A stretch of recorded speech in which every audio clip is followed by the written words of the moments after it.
Intinya itu silahkan Anda bikin jumlah sesuai versi Anda. Yang penting Anda jangan kampanye kalau itu perintah Kanjeng Nabi Muhammad SAW. Karena kalau kamu atasnamakan Nabi kemudian jumlahnya sampai 800 berapa? 800 juta, berarti Nabi mengajarkan masyakoh pada umatnya. Jadi cukup yang riwayat itu di sini hanya 100 sama 1000. Jadi kalau jumlah tadi untuk 7 apa? Turunan. Jadi kamu harus ditutup dengan doa, ya Allah, semua itu bukan untuk saya tapi untuk 7 turunan. Tolong catat ya Allah. Karena itu. Jadi artinya gini loh ya, orang Indonesia yang sering mempraktekkan atakosomadiyah itu bukan tanpa dalil. Ternyata dalam madzhab Maliki, saya masih ingat ketika mbah saya kandung, bapaknya bapak, asmane Mbah Nur Syam, itu wasiatnya minta dibacakan 4000. Yang baca pas itu ya bapak sama anak-anaknya. Dan kemudian alhamdulillah zaman akhir itu mulai agak ngawur. Kalau ada acara itu wong liya kon maca anake mlebu metu gak melok maca. Itu keliru, saya jamin itu keliru.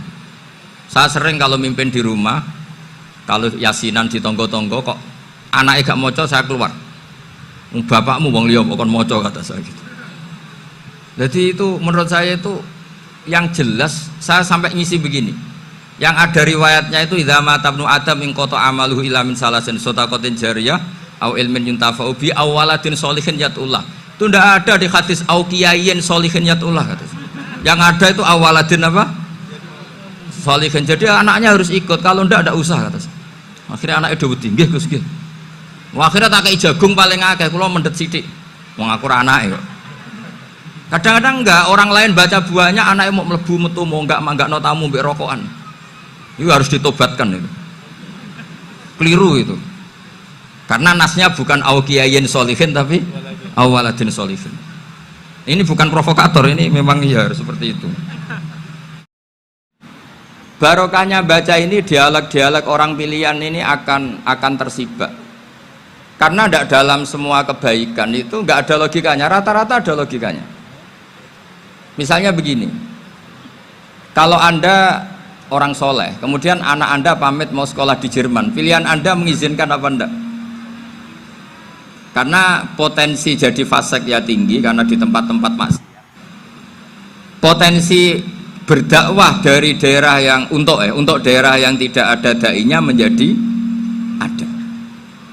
Itu mesti ulama itu berdebat. Misalnya punya anak pamit mau kembali atau keluarga. Yang satu cara berpikir optimis. Awal ada dai di beberapa negara Eropa itu ya barokahnya imigran, pekerja, mahasiswa. Dan semua itu bumi Allah, harus ada tasbih, harus ada tahmid. Dan itu harus dimulai dari kemauan atau mengizinkan anak asuh kita ke sana. Tapi di sisi yang lain potensi jadi fasik itu tinggi sekali. Wamana iman pas-pasan. Nah hal-hal seperti ini itu pasti jadi perdebatan. Dan kita harus menjawab. Dan tadi kayaknya di semua Basul Masail Pondok Salafiyah jawabnya pede semua, nggak ada ragu, nggak ada khilaf. Baguslah kalau pede. Meskipun nanti mungkin ada ulama lain yang cara berpikir apa? Berbeda. Sehingga ini saya cerita ya. Sehingga di kitab-kitab fikih, misalnya saya kok hidup di Bali sudah punya komunitas ngaji. Itu kok saya pindah ke Sukorejo sini. Banyak ulama yang mengatakan haram. Karena membiarkan bumi Allah yang sudah pernah ada orang yang sujud kemudian ditinggalkan kosong dan kemudian dikuasai orang yang tidak sujud. Jadi dianggap itu pembiaran. Jadi banyak di kitab Qalyubi, sarahnya Mahalli, jika ada seorang muslim yang hidup di negara orang kafir, dia nyaman, tidak dapat teror, itu nggak boleh lagi pindah ke negara Islam yang sehat. Karena takutnya li Allah yastau lial kafir tilkal buk'ah, supaya bumi itu tidak dikuasai orang kafir. Jadi ini hal-hal yang para fuqaha itu harus berdebat. Karena ini masalah-masalah furu'iyah. Sehingga mulai dulu ya banyak ulama yang nyun sewu berpolitik, mulai Wali Songo sampai sekarang alhamdulillah yang minat banyak. Mungkin bedanya ikhlas sama tidaknya. Tapi kalau saya pernah dikeluhin utusan dari ya komunitas. Islam Indonesia itu dulu itu ceritanya banyak yang dari Kamboja. Kalau dulu orang cerita itu orang Cempa. Itu setelah di Indonesia besar Wali Songo dan Brawijaya 5 itu sudah mulai oleng, itu singkat cerita mereka berpikir ingin bikin kerajaan apa? Islam di Demak Mintoro dengan raja pertama yaitu Raden Fatah, karena Raden Fatah ini putra Brawijaya. Padahal setelah jadi kerajaan ini era cucu sudah konflik berebut kekuasaan, akhirnya sampai jadi Jipang, jadi Jogja, jadi Solo dan seterusnya. Tapi kata Mbah Mun itu tetap barokah kata. Karena orang Islam terus terbiasa mimpin. Sekeliru-keliru sidik pokoknya orang Islam biasa mimpin. Sehingga zaman Mbah Hashim ya sudah mimpin Masumi, zaman Ki As'ad pengaruhnya besar, sampai sekarang Kiai-Kiai pengaruhnya besar. Nah barokahnya Kiai-Kiai pengaruh besar ini sampai moral jadi ukuran. Misalnya sekarang ada calon bupati kok nggak sholat, itu pasti kalah. Jadi sholat itu jadi tolok ukur untuk calon apa? Bupati. Meskipun mungkin punya efek pura-pura sholat, tapi gak apa-apa lah, sementing moral ini jadi ukuran. Sementara yang di Thailand, di Patani, itu karena dulu pelajarannya tasawuf, itu orang gak ambisi mimpin dunia, tahu-tahu dipimpin, dan akhirnya nyuwun sewu ya saage Islam-Islam yang dulu terlalu tasawuf, karena gak punya pengalaman memimpin, akhirnya lazimnya konsekuensinya hanya dipimpin. Tapi Islam Indonesia beda. Karena kulino mimpin itu akhirnya dari orang Islam biasa menjadi Islam yang sholat sampai Islam yang bisa ngaji itu bisa mimpin negara. Tentu yang paling populer dimulai Gus Dur. Jadi ini sesuatu yang barokahnya istihad para kiai, sementing Islam kulino mimpin. Sehingga di Indonesia itu barokahnya itu kebaikan itu jadi tolok ukur. Ada orang kok terkenal koruptor atau terkenal nyuwun sewu selingkuh atau terkenal apa itu pasti tidak jadi. Karena moral itu menjadi tolok ukur. Dan itu adalah politik para kiai. Jadi ini saya cerita dan itu negara juga akhirnya untung karena seleksi agama sama negara itu sama-sama kiai ya bilang negara harus dipimpin orang soleh, negara juga bilang seperti itu. Nah, ketokohan-ketokohan para beliau-beliau ini yang mau lah bekerja sama dengan umarok. Kita tahu dulu Pak Harto ya rawuh ke sini ketika Muktamar 84, rawuh ke Ki As'ad, ketika mau kembali ke Khittah juga dirembuk oleh ulama dan umarok. Dan akhirnya ini menjadi negara yang alhamdulillah semoga selalu menuju baldatun thayyibatu wa rabbun apa? Ghafur. Nah, kemudian di sini saya tabarruk dengan Said Muhammad, gurunya Kiai Haji Azaim. Saya mau cerita tentang amaliyah tadi. Saya sebetulnya nggak niat bacakan bab itu, gara-gara ada khataman jumlahnya banyak saya jadi pusing. Ini panitianya tanya, khatam betul apa enggak? Iya Gus, khatam betul. Tapi kayaknya saya tidak yakin itu. Karena saya ini kan dari pondok tahfidz itu. Biasanya anak khataman itu ya rodok bodoni itu. Dibaca buanter sing nyemak yang mendelok pojok etok.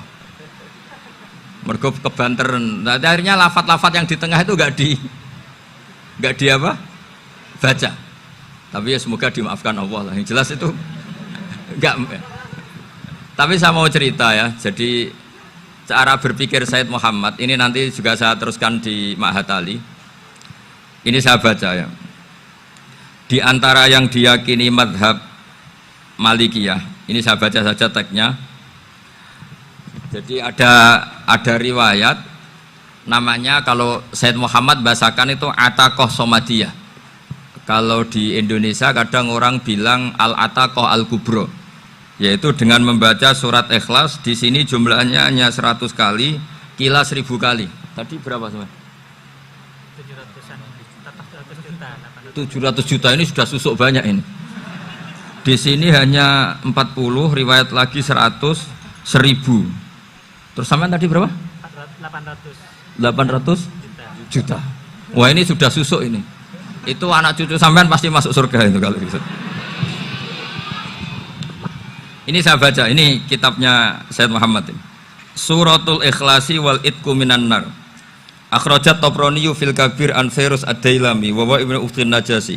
Waqad khadaman Nabiyya sallallahu alaihi wasallam. Orang ini jadi khadimnya Nabi. Qala Rasulullah sallallahu alaihi wasallam, mangqara aqul huwallahu ahad mi'ata marratin fi sholat ghairiha katabawahu lahu bara'atan minan nar. Ini hanya berapa ini?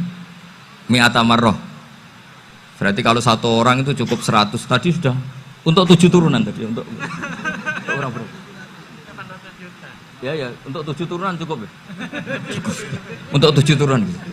Ya sudah susuk ini. Aduh, ribet ini. Nah, ini tak cari pembenarannya ini supaya keren. Ini di halaman 188 Abwabul Farad. Warwa Ibrahim bin Muhammad Al-Khiyari fi fawaitihi an Khudzaifa marfu'an.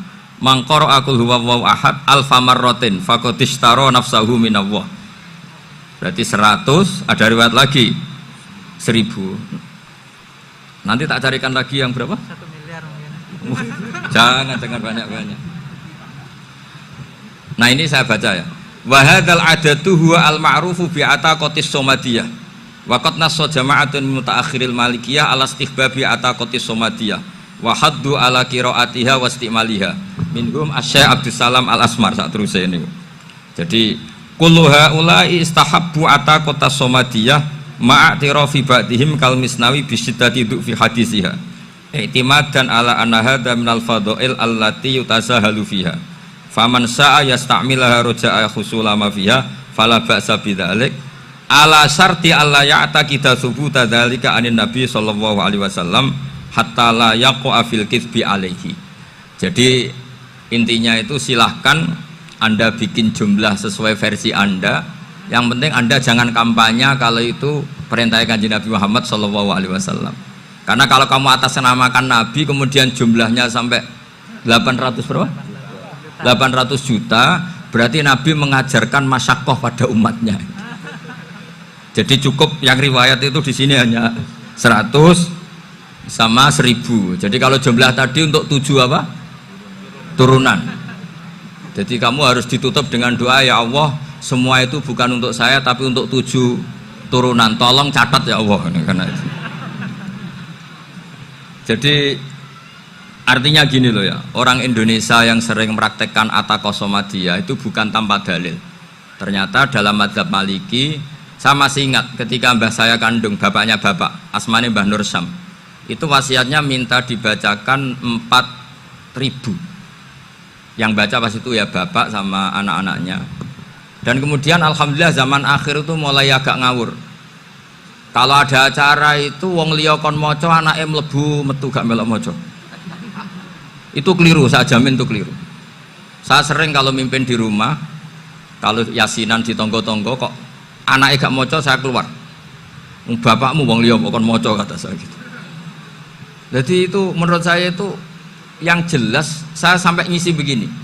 Yang ada riwayatnya itu idza mata ibnu adam min qata amaluhu illa min salasin shadaqatin jariyah au ilmin yuntafa'u bi aw waladin sholihin yatullah.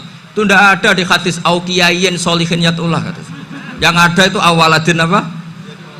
Sholihin. Jadi anaknya harus ikut, kalau ndak ada usah, kata saya. Akhirnya anaknya udah tinggi, Gus nggih. Akhirnya tak kei jagung paling akeh, kula mendet sithik. Wong aku ora anake kok. Kadang-kadang enggak, orang lain baca buahnya anaknya mau mlebu metu mau enggak no tamu mbek rokokan. Itu harus ditobatkan itu. Keliru itu. Karena nasnya bukan auqiyayin sholihin tapi awaladin sholihin. Ini bukan provokator, ini memang ya seperti itu. Nah, terus tentang tadi la ilaha illallah yang didawuhkan Gus Azaim. La ilaha illallah itu penting sekali, cuma saya mohon itu dielmoni lah. Jadi dulu kalimat ini menjadi spesial karena dielmoni, karena dimulai dari fa'lam annahu la ilaha illallah. Terusannya ayat tuh wastaghfir li dzambika walil mu'minina wal mu'minat. Saya ulang lagi ya. Terusannya ayat tuh wastaghfir li dzambika walil mu'minina wal mu'minat. Makanya menurut mazhab Sadili, kamu disuruh baca la ilaha illallah dulu, jangan istighfar dulu. Saya ulang lagi ya. Dalam mazhab Sadiliyah itu la ilaha illallah dulu, nggak boleh istighfar dulu. Alasannya masuk akal. Orang yang kafir 70 tahun itu sekali baca la ilaha illallah itu langsung yughfar lahum ma qad salaf. Sehingga la ilaha illallah sendiri sudah punya kekuatan supaya dosa kita diampuni. Qul lil ladzina kafaru iyantahu yughfar lahum ma qad salaf. Cara menghentikan kekafiran gimana? Dia melafadzkan la ilaha illallah. Ini kalimat yang begitu saktinya sampai orang yang kafir puluhan tahun itu dosanya semuanya terhapus hanya karena melafadzkan la ilaha illallah. Nah, makanya kata Abdul Hasan Asyadzili, wastaghfir li dzambika ay bihadil kalimah.